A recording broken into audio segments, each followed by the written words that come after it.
I am the great chef.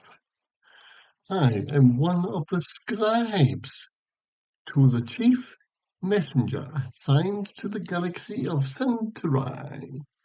I am part of a prestigious group of superior scribes whose long traditions date back centuries. It is a long-held tradition that this role is passed from father to son. There are no women allowed in these hallowed halls.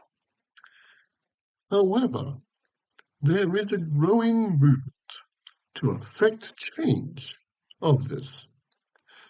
Through some unfortunate circumstances, the queen of my house has only given me daughters, Aliakim and Hakabah. So there may be a reprieve, and I can claim to be the right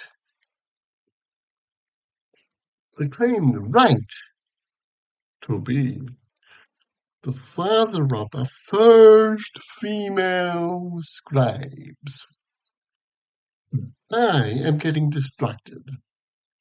There is a great story to be told, and I have been given the privilege to tell it.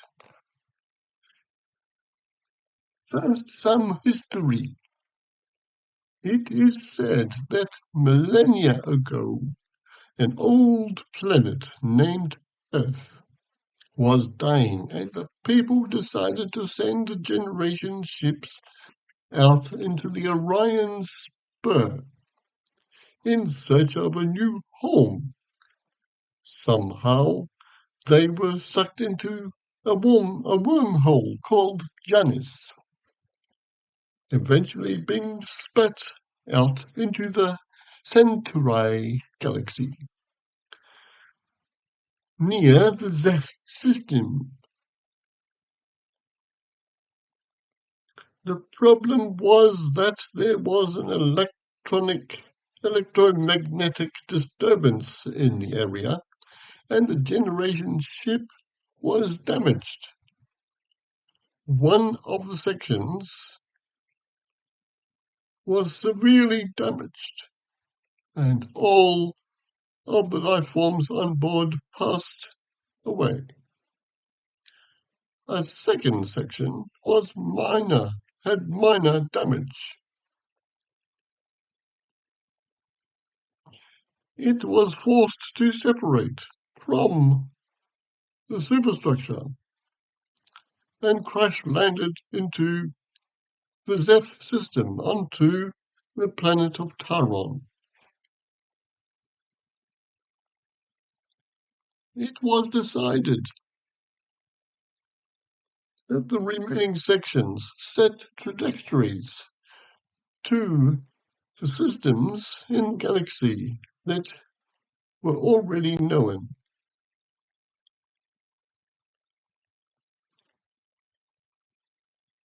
Because of the damage for the two sections, the superstructure of the, the generation ship was damaged irreversibly and slowly.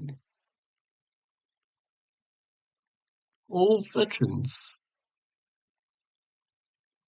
except for a handful, separated successfully and went to their allotted systems. The last remaining 4 sections and the now empty superstructure entered the Cerebus system.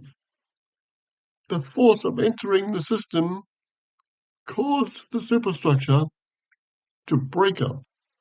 3 of the 4 sections managed to separate without incident, but the 4th section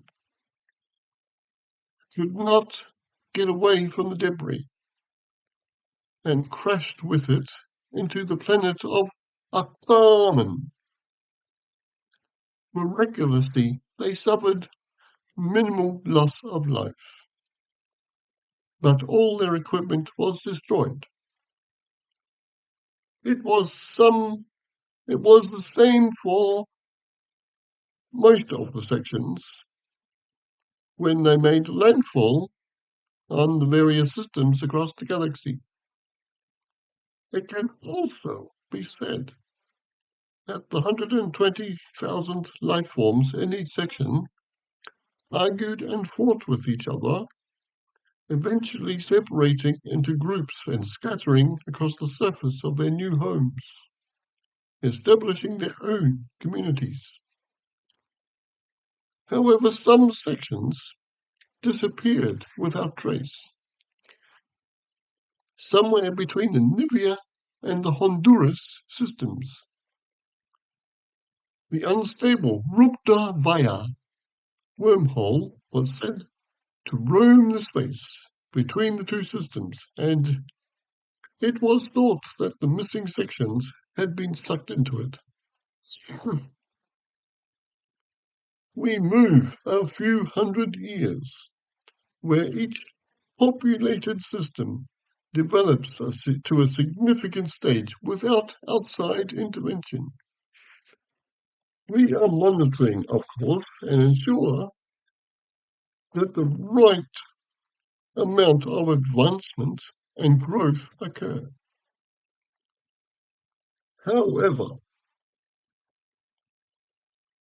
the destructive human nature is starting to shine through again. The Supreme One wishes to try and resolve this issue. So religious influences have been brought into play.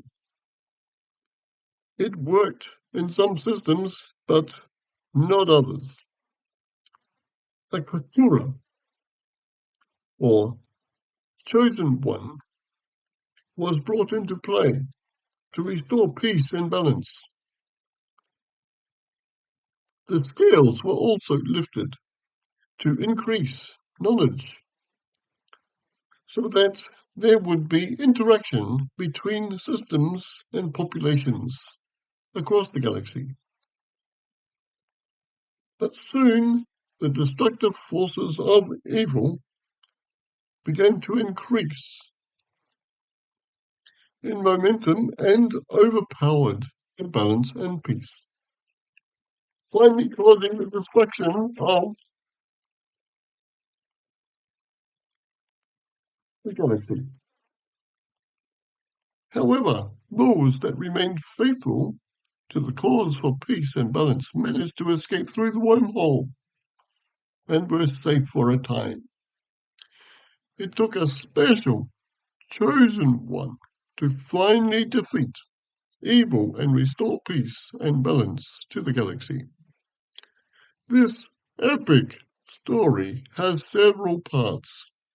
I am honored to bring you along for this journey among the stars and introduce you to the peoples, places, and chapters that will help you to realize the importance of balance and peace. I, the great Scifi, am honored to be at your service for this epic journey.